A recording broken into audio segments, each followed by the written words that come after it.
pork belly. So I'm like, why is it that Koreans love to eat pork belly, samgyeopsal, right? And it's called samgyeopsal because sam is sam 3, gyup maybe means a belly, and sal means like flesh.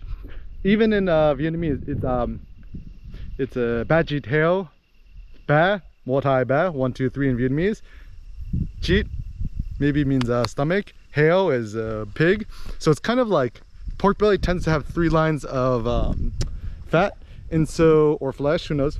And I think it's the distribution of fat and meat, lean meat, which makes it so delicious, especially if you pan fry it.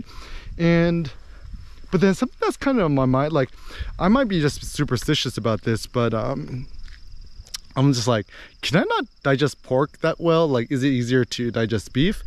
And I'm just thinking, I'm like, but it seems like Korean people have been eating, pork or samgyeopsal for a long time, or semi-long time, so it should be okay. But then how much of this is just kind of a financial issue where Koreans would prefer to eat beef, but beef is way more expensive, right? So samgyeopsal tends to be this best like bang for the buck. It's relatively inexpensive and it just tastes really delicious. And it's become this cultural meme that ajishis, like older middle-aged men, will drink it with soju, which is the the Korean vodka essentially.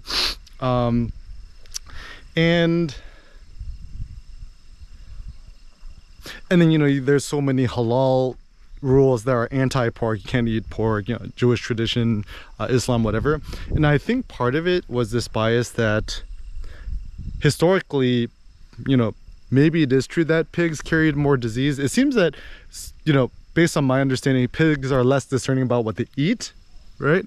Is a thought. And even if you think about the ancient Greeks, right? Whenever after they battled, you just read the Iliad, right? They loved to feast on oxen. Even a hectocomb is sacrificing 100 oxen for the gods. Never pork or swine or the bristled pork, whatever. And so one of my theories is actually maybe beef, and also it's redder, right? It's got more myoglobin. Perhaps that is the thought, that it has a higher nutritional density, because even if you like a pork or pork belly, it's kind of more pink. It's not really red. And even in South America, they don't consider chicken meat, right? There's a funny story of my friend Tim Flanagan, who's he's like he goes to this village in South America somewhere, and he's like, oh, I'm vegetarian, I can't eat meat. They're like, oh yeah, okay.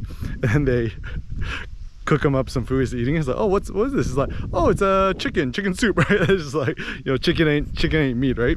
But anyways, I do like this idea that the more buff and swole you get, it will help you become more artistically productive, creatively productive, more turbo thoughts. But ultimately, what you decide to eat, what you decide not to eat, it's a personal preference. You might have some strict religious observances, you might have some more philosophical, ethical ones. Honestly, it's all good. But I would say keep experimenting with how you eat. Like, I only eat 1 big meal a day, no breakfast, no lunch, just massive dinner, Ramadan style every single day, and it works well for me. And yeah, just keep experimenting until you go find yourself to have the maximum vigor.